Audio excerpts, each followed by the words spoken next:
ఏ book అంటారు? ఈ book పేరేంటి? దేవుడు ఉన్నాడా. దేవుడు బాబు, అంటే మీరు చాలా very serious and controversial subject తీసుకుంటున్నారు. అసలు అంటే ఇప్పుడు మీరు ఏం వాదించబోతున్నారు? దేవుడు ఉన్నాడానా లేడైనా, లేకపోతే జస్ట్ క్వశ్చన్ మార్క్ మా మీద పడేద్దామని, అసలు ఎట్లా ఏంటి? ఉన్నాడా లేదా అనేవి చాలా లిమిటెడ్ ఆప్షన్స్. ఫర్ ఎగ్జాంపుల్, మనం ఒక కంప్యూటర్ తీసుకున్నాం. కంప్యూటర్లో సిలికాన్ చిప్స్ ఉంటాయి. సిలికాన్ చిప్స్లో బేసిక్గా సాఫ్ట్వేర్ అంటే జీరోస్ వన్స్ ఉంటాయి, బైనరీ నెంబర్స్ ఉంటాయి. సరే, ఇప్పుడు కంప్యూటర్ని పవర్ ఆఫ్ చేసాము. పవర్ ఆఫ్ చేసినటువంటి కంప్యూటర్ మెమరీలో చిప్లో ఎవరు అడుగుతారు, 0 ఉందా 1 ఉందా, దేవుడు ఉన్నాడా లేదా లేడా? ఇది కూడా అలాంటి క్వశ్చన్. దాంట్లో ఏముంటుంది, పవర్ ఆఫ్ చేసే సిలికాన్ చిప్లో 0 ఉండదు 1 ఉండదు, అసలు ఫ్లోనే ఉండదు. ఉండదు. అలాగే దేవుడు ఉన్నాడా లేడా అనే క్వశ్చన్ కూడా బైనరీ క్వశ్చన్ అనేది కరెక్ట్ కాదు. దేవుడు ఉన్నాడా లేడా అనే ముందు ఎలాంటి దేవుడు, డెఫినేషన్ ఏంటి, ఇవన్నీ కొంచెం మైండ్లో ఉంటే తర్వాత వాటి గురించి క్లారిటీ వస్తుంది. కరెక్టే. మీరు ఇప్పుడు దేవుణ్ణి గనక డిఫైన్ చేయగలిగితే అసలు ఈ బాధ అంతా ఎందుకు? బెటర్ రసల్ కూడా అదే అండి. బెటర్ రసల్ కూడా ఏమంటాడంటే, when you define, if you can define something and half of the problem is solve చెప్పేది అది. అసలు డెఫినేషనే లేని ఒక విషయం గురించి హౌ కెన్ యూ డిస్కస్? అది నా నా నేను ఇదనమాట ప్రాబ్లం. కరెక్ట్. సో మామూలు ప్రజలు దేవుడి గురించి ఒక ఐడియా కలిగి ఉంటారు. అది డెఫినేషన్ కాదు, ఒక ఐడియా. ఆ ఐడియాతో దేవుడు ఉన్నాడా లేడా, లేకపోతే వ్యక్తిగతమైన దేవుడు ఉన్నాడా లేడా, లేకపోతే మీరు అప్పుడప్పుడు చెబుతున్నట్టు క్రియేటర్ గాడ్, అంటే వీటన్నిటిని క్రియేట్ చేసి సృష్టికర్త అయినటువంటి దేవుడు ఉన్నాడా, క్రియేట్ చేసేసి పక్క తప్పుకునే దేవుడు ఒక దేవుడు. అక్కడ కాకుండా ప్రపంచిక దైనందిక విషయాల్లో ప్రతి దాంట్లో కూడా వేలెట్టి రక్షించటమో, లేకపోతే దాన్ని ఇచ్చేయడం, అంటే దాన్ని శివుడు కనుక ధ్వంసం చేస్తాడు అన్నట్టుగా చేయడమో, ఈ కాన్సెప్ట్ ఒకటి ఉందన్నమాట. ఇదేమో క్రియేటర్ గాడ్ అంటారు, ఇదేమో వ్యక్తిగత దేవుడు అనుకోవచ్చు. ఆ విధంగా చెప్పండి. ఇవన్నీ కొంతవరకు టచ్ చేసాము ఈ బుక్లో. మొదటి చాప్టర్ దగ్గరికి వచ్చేటప్పటికి 2 ఆర్గ్యుమెంట్స్ని డీల్ చేశాను దీంట్లో.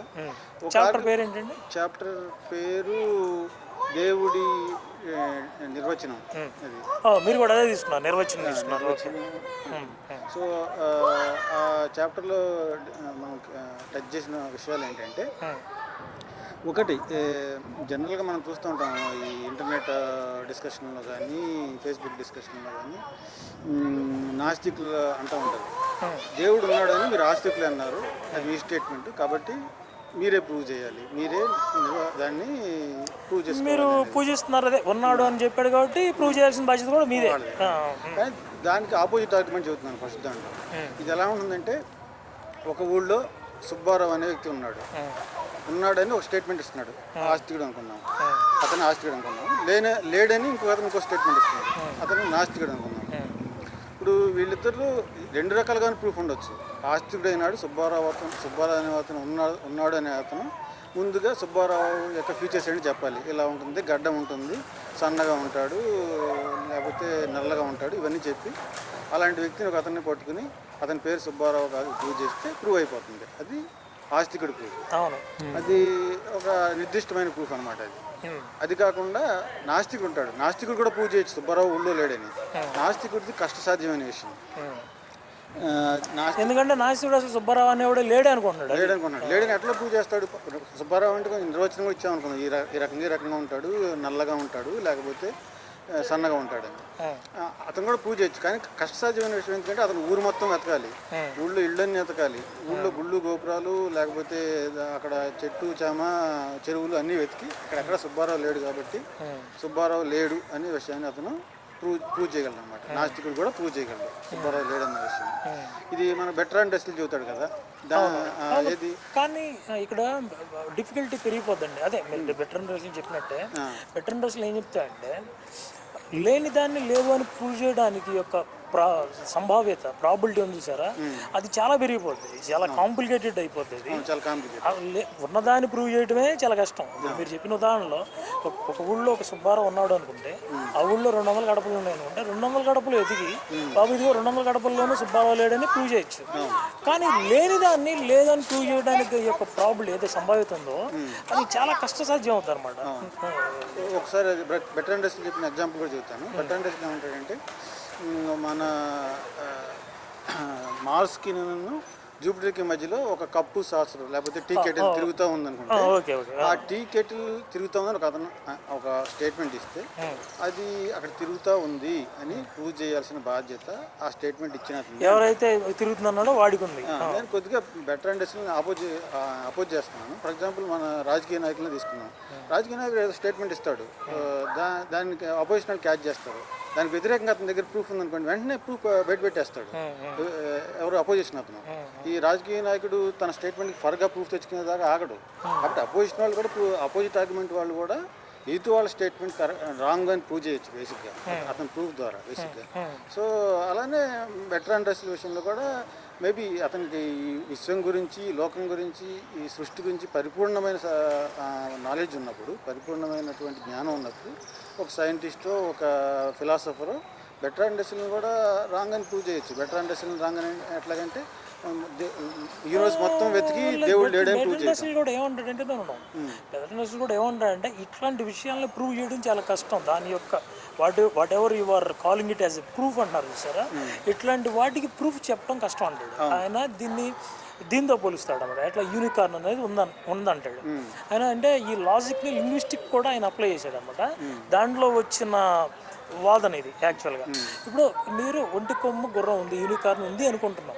యాక్చువల్లీ అది ఎవరో చూడలేదు, ప్రకృతిలో ఉండాల్సిన అవసరం కూడా అది లేదు. కానీ ఆ భావన ఉంది కదా, ఆ భావన ఎప్పుడైతే ఉందో అది ఉండే అవకాశం యొక్క సంభావ్యత ఉంది కదా అంటాడు ఆయన. Maybe it's proving it is very difficult, maybe impossible. అంటే దాంట్లో ఏమంటారు, లిమిట్లో కనుక ప్రొపోర్షనాలిటీ టు ఇన్ఫైనైట్ అంటారు సరే, అట్లాగే సంభావ్యత ఆల్మోస్ట్ ఇన్ఫినిటీ అవుతున్నా there is a probability that we may prove అంటాడు. దాన్ని ఇట్లాంటి విషయాలతో ఆయన పోల్చి మాట్లాడతారు అనమాట. ఎప్పుడు దేవుడి విషయం వచ్చినా సరే బెటర్ విషయాలు ఇదే మాట్లాడతాడు యాక్చువల్లీ. ఇంకోటి ఏంటంటే దేవుడు ఉన్నాడా లేని ఆర్గ్యుమెంట్లు మొదలు పెట్టినప్పుడు, ఉన్నాడని కానీ లేడని ఒక స్టేట్మెంట్ ఇచ్చినప్పుడు దాన్ని ఫాల్సిఫై చేయగలగాలి. ఫాల్సిఫై చేయటం అంటే యాక్చువల్గా దాని ప్రూఫ్ చూపించడం, ఫాల్స్ అండ్ ప్రూఫ్ చూపించడం కాదు, ఒక ఆర్గ్యుమెంట్ చెప్పగలగాలి. ఫర్ ఎగ్జాంపుల్ న్యూటన్ యాపిల్ కింద పడింది కాబట్టి గ్రావిటీ ఉంది అని ఒక స్టేట్మెంట్ ఇచ్చాడు. అప్పుడు దాన్ని ఫాల్సిఫై చేసే స్టేట్మెంట్ ఏమవుతుందంటే, ఈ ఒరిజినల్ స్టేట్మెంట్కి ఫాల్సిఫై చేసే స్టేట్మెంట్ ఏమవుతుందంటే, యాపిల్ కనుక పైకి వెళ్తే కింద పడకుండా అప్పుడు గ్రావిటీ లేనట్లు అనేది ఒక ఫాల్సిఫైయింగ్ స్టేట్మెంట్ అన్నమాట. సో యాపిల్ పైకి వెళ్ళిందంటే గ్రావిటీ లేనట్లు లెక్క. ఇది ఎలా సాధ్యమైందంటే గ్రావిటీ యొక్క లక్షణాలని ఒక ఎగ్జాంపుల్ని తీసుకోవడం ద్వారా సాధ్యమైంది. అంటే దేవుడి విషయంలో ఇలా ఫాల్సిఫై చేయగలిగిన స్టేట్మెంట్స్ ఇవ్వగలమా? కొన్ని ట్రెడిషనల్ దేవుడు కాన్సెప్ట్లో కొన్ని ఫాల్సిఫై చేయగలిగిన వ్యక్తిగత దేవుడి విషయంలో మాత్రం ఇవన్నీ మనం తీసి పక్కన పెట్టేయచ్చు. అంటే రోజువారీ జరిగే విషయాల్లో ఇప్పుడు మొన్న దేవుడిని, కొండగట్టి దేవుడిని, ఆయనే దేవుడు అనుకుందాం ఓకే, కాసేపు ఆయన మొక్కుకుంటానికి ఎవరో వెళ్తున్నారు, అదే చూడటానికి వెళ్తున్నారు, అది పడిపోయింది. అసలు దేవుడు అనేవాడే నిజంగా ఈ దయగల్లవాడు, ఇలా ఉన్నవాడు, అలా ఉన్నవాడు అయితే అంటే దట్ క్వాంటిటీస్ ప్రాపర్టీస్ కనుక దేవుడికి ఆపాదిస్తే మనం ఇదెందుకు జరుగుతుందని ఒక పాయింట్తో మనం తీసి పక్కన పడేయచ్చు. అట్లా దేవుడి యొక్క ఉనికిని కాదు, ఉనికి లేనితనాన్ని మనం కొన్ని ఫాల్సిఫై, మీరు చెప్పినట్టు ఫాల్సిఫై ద్వారా చేయొచ్చు. కానీ ఇది కాకుండా దేవుడు అనేది క్రియేటర్ గాడ్ మాత్రమే, ఆయనకి దైనందిన విషయాలతో సంబంధం లేదు అన్ని నిర్వచనించుకుంటే మాత్రం దాన్ని ఫాల్సిఫై చేయడం చాలా కష్టం అవుతుంది నేను అనుకుంటున్నాను. ఈ ఫాల్సిఫై దానికి ప్రూఫ్ వస్తుంది బేసిక్గా. సో ఈ ప్రూఫ్ గురించే ఆ ఫస్ట్ చాప్టర్ అంతా కూడా. ఫస్ట్ చాప్టర్లో ఒక ఎగ్జాంపుల్ ఇచ్చాను. ఒక జడ్జి గారు ఉంటారు, జడ్జి గారి ముందు ఒక కేసు వస్తుంది. ఆ కేసులో ఒక బాగా ఘరానా సమాజాన్ని దోచుకున్న ఒక రాజకీయ నాయకుడు జడ్జి గారి ముందుకు వస్తాడు. కేసు వస్తుంది, ఆయన తీర్పు చెప్పాలి జడ్జి గారు అతని గురించి. జడ్జి గారి దగ్గర రాజకీయ నాయకుడు దొంగ అని చెప్పడానికి సరైనటువంటి సాక్ష్యాధారాలు లేవన్నమాట. లేవు కాబట్టి ఆయన్ని ఎక్విట్ చేసేస్తాడు. ఇక్కడ ఏంటంటే దొంగ అనటం ఆ దొంగ అతను రాజకీయ నాయకుడు దొంగే అనటం దేవుడు ఉన్నాడు అనడానికి ఈక్వల్ తీసుకోవాలి మనం ఇక్కడ. ఆ, తర్వాత సాయంకాలం జడ్జి గారు క్లబ్లో వెళ్తారు. క్లబ్లో ఏదో ఆడుకోవడానికి వెళ్తారు. వెళ్ళినప్పుడు ఈ రాజకీయ నాయకుడు కూడా అక్కడికి వెళ్తాడు. అక్కడికి వెళ్ళి రాజకీయ నాయకుడు జడ్జి గారికి పార్టీ ఇస్తానంటాడు. పార్టీకి రమ్మంటాడు. పార్టీకి రమ్మని నీలాంటి విలువలు లేని నాటితో నేను పార్టీకి రాను అంటాడు. అదేంటి జడ్జి గారు, మరి నేను దొంగను కాదని మీరు జడ్జిమెంట్ చెప్పారు కదంటే, నీకు ఎగైనెస్ట్గా సాక్ష్యాధారాలు నా దగ్గర లేవు, అందుకనే నేను అక్కడ దొంగ కాదని జడ్జిమెంట్ ఇచ్చాను, కానీ నువ్వు దొంగని నేను నమ్ముతున్నాను అన్నాడు. సో ఇక్కడ ఏంటంటే బేసిక్గా సైన్స్ ఏం చెబుతుందంటే దేవుడు ఉన్నాడు అని సాక్ష్యాధారాలు లేవు అంటుంది. దేవుడు లేడని అంటలేదు. సాక్ష్యాధారాలు మన దగ్గర లేవు. అది మన లిమిటేషన్ కూడా కావచ్చు. మనం ఉన్న ప్రపంచం చాలా చిన్నది అవ్వచ్చు, దేవుడు చాలా పెద్దవాడు కావచ్చు. ఆయన గురించి సాక్ష్యాధారాలు మన ప్రపంచంలో ఎక్కడెత్తుకున్నా మీకు కనపడకపోవచ్చు. ఇక్కడ ఆ రాజకీయ నాయకుడు దొంగ అనటం దేవుడు ఉన్నాడు అనటం లాంటిది కాబట్టి దాని గురించి చూస్తున్నాను అనమాట. జడ్జి గారి దగ్గర సాక్ష్యాధారాలు లేవు, అయినా జడ్జి గారి నమ్మకం ఏంటి, అతను దొంగనే అంటే దేవుడు ఉన్నాడని. కాబట్టి సాక్ష్యాధారాలు లేని మాత్రాన నమ్మకోకుండా ఉండాలని లేదు. నమ్మేవాళ్ళు నమ్మొచ్చు. ఎందుకు నమ్ముతారు వాళ్ళు? దేవుడిని నువ్వు చూడలేదు, నువ్వంటే నాస్తికుడు చూడలేదు దేవుడిని. దేవుడిని దేవుడు లేడు అంటున్నాడు. అతను మొత్తం ప్రపంచం మొత్తం తిరిగేసి కంప్లీట్ పరిపూర్ణమైన నాలెడ్జ్తో దేవుడు లేడనే విషయాన్ని అతను తెలియదు. అతని దగ్గర సాక్ష్యాధారాలు లేవు అంతవరకు. కాబట్టి నమ్మేవాళ్ళు నమ్ముకోవచ్చు దేవుడిని, నమ్మకూడని వాళ్ళు నమ్మకూడవచ్చు. రెండు విధమైన నమ్మకాలు. ఇద్దరి దగ్గర పరిపూర్ణమైన నాలెడ్జ్ లేదు. ఓకే, ఈ రెండు మీరేమన్నారు, ఈ రెండు కూడా నమ్మకాలే. అది పరిపూర్ణమైన ఫ్యాక్ట్ కాదు, పరిపూర్ణమైన నాలెడ్జ్తో చెప్పింది కాదు, జ్ఞానం లేదు. ఇప్పుడు మరి నాస్తికులు ఏంటి ఎలా అంటారు, మాది నమ్మకం కాదు, మేము ప్రూవ్ చేసినట్టు, అంటే ఎక్కడ మీరు ప్రూవ్ చేయలేదు కాబట్టి హేతుబద్ధంగా అంటే తర్కబద్ధానికి అందట్లేదు కాబట్టి దేవుడు లేడని మేము చెప్తూనే ఉంటారండి. మరి అది నమ్మకం కాదని మరి అది అంటున్నారు వాళ్ళు. ఓకే, తర్కబద్ధం అంటే మీరు చెప్పిన పర్సనల్ గాడ్ అనేది తర్కబద్ధం కాదు కాబట్టి దాన్ని ప్రూవ్ చేయొచ్చు. కానీ వేరే క్రియేటర్ గాడ్ కానీ లేకపోతే నిర్గుణుడు, నిరాకారుడు, లేకపోతే ఆద్యంత మధ్యాలు లేనివాడు అయినటువంటి గాడ్ అన్నప్పుడు వీటిని ప్రూవ్ చేయటం, ఫాల్సిఫై చేయటం అనేది చాలా కష్టం అవుతుంది. నిర్గుణం, గుణాలు లేని వాడిని ఎలా ఫాల్సిఫై చేస్తావు?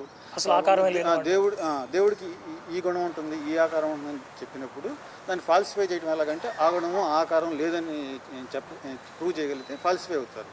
కానీ ఈ యొక్క కాన్సెప్చువల్ అండ్ కాంప్లెక్స్ గాడ్ని ప్రూవ్ చేయడం అనేది కష్టం. అంటే ఇప్పుడు ఇన్ జనరల్గా నాస్తికులు మాట్లాడేది ఏంటంటే ఎక్కువగా ఈ పర్సనల్ గాడ్ అనే టైప్ని ఖండించడానికి మాట్లాడుతున్నారు వాళ్ళు ఎక్కువగా. అంతేగాని వాళ్ళు ఆ క్రియేటర్ గాడ్ ఉన్నాడో లేదో కూడా వాళ్ళకి తెలియకుండానే దే ఆర్ కండెమింగ్, అంతే కదా, అంతే వస్తుంది. సో ఫస్ట్ చాప్టర్ చివరికి వచ్చింది ఏంటంటే ఇంతకు దేవుడు అని ఇచ్చేస్తున్నారు. దేవుడి నిర్వచనం ఏంటి అనే దానికి వచ్చాము. దేవుడి నిర్వచనానికి వచ్చినప్పుడు ఆస్తికుల విషయాల్లో కొన్ని కాంట్రడిక్షన్స్ ఉన్నాయి. ఒక పక్కన ఆయన నిర్గుణుడు, నిరాకారుడు అని చెబుతానే ఒక పక్క ఆయన శాంత స్వభావుడు, లేకపోతే శివం అంటే ఒక బ్లిస్ కలిగించేవాడు, ఇట్లా కొన్ని మాటలు కూడా చెబుతూ ఉంటారు. అవి ఒకదానికి ఒకటి కాంట్రడిక్టరీగా ఉంటాయి. కాబట్టి అలాంటి విషయాల్లో నాస్తికులు ఒకసారి పట్టుకుంటూ ఉంటారు. అంటే ఇప్పుడు నిర్గుణుడు అంటారు, ఒక పక్క ఏమో అదిగో శివుడు అంటే ఇట్లా ఆయనకి ఇలా ఉంటాయి, ఇలా జటాజోట ఉంటుంది, ఇలా ఒక చేత్తో త్రిశూలం పట్టుకుంటారు, ఇట్లాంటి. నిర్గుణుడు అయినప్పుడు అసలు ఆకారమే ఉండకూడదు కదా, కాసేపు ఆకారం ఉందని చెప్తారు ఇట్లా వస్తే కనుక ఆస్తికులు. అంటే ఆస్తికుల్లోనే ఉన్న ఈ కాన్ఫ్లిక్ట్స్ వల్ల నాస్తికులు పని ఇంకా ఈజీ అయింది అనుకోవచ్చు, అంతే కదా. ఇంకోటి ఏంటంటే ఒక నిర్గుణుడు లేకపోతే ఆయనకు ఆద్యంతాలు లేనివాడు అని అన్నప్పుడు ఇప్పుడు నాస్తికులు కూడా అదే విషయం చెబుతున్నారు. యూనివర్స్, మన విశ్వం అనేది విశ్వ సృష్టి జరిగిన బిగ్ బ్యాంగ్ జరిగిన తర్వాతే స్పేస్ అండ్ టైం, స్థలకాలాలు క్రియేట్ చేయబడి అని చెబుతున్నారు. ఎప్పుడైతే కాలం విశ్వం తర్వాత క్రియేట్ చేయబడిందో కాజ్ అండ్ ఎఫెక్ట్ అనేది ఉండదు. కాజ్ ముందు, ఎఫెక్ట్ తర్వాత ఉంటాయి కాలంలో. ఆ రిలేషన్ అనేది బిగ్ బ్యాంగ్కి ముందు, విశ్వ సృష్టికి ముందు ఉండదు. అంటే బిగ్ బ్యాంగ్కి కూడా ఒక కారణం లేదని చెబుతున్నారు. అలాగే వ్యాక్యూమ్ ఫ్లక్చుయేషన్స్, క్వాంటమ్ మెకానిక్స్లో వాడంతగా అవే జరుగుతుంది, దానికి ఒక కారణం లేదని చెబుతున్నారు. ఓకే, ఇంకొక ఆర్గ్యుమెంట్ ఏంటంటే వీటన్నిటికీ కారణాలు వేరే ఒక 5th డైమెన్షన్లోనో 6th డైమెన్షన్లోనో 11th డైమెన్షన్లోనో ఉండగలవు అనేది స్ట్రింగ్ థియరీ చెబుతుంది. కానీ ఆ డైమెన్షన్స్కి మనకి ఒక యాక్సెస్ కానీ లేకపోతే మనకు తెలవటం కానీ జరగదు. ఆ డైమెన్షన్ మనం తెలుసుకున్నాం అని చెబుతుంది.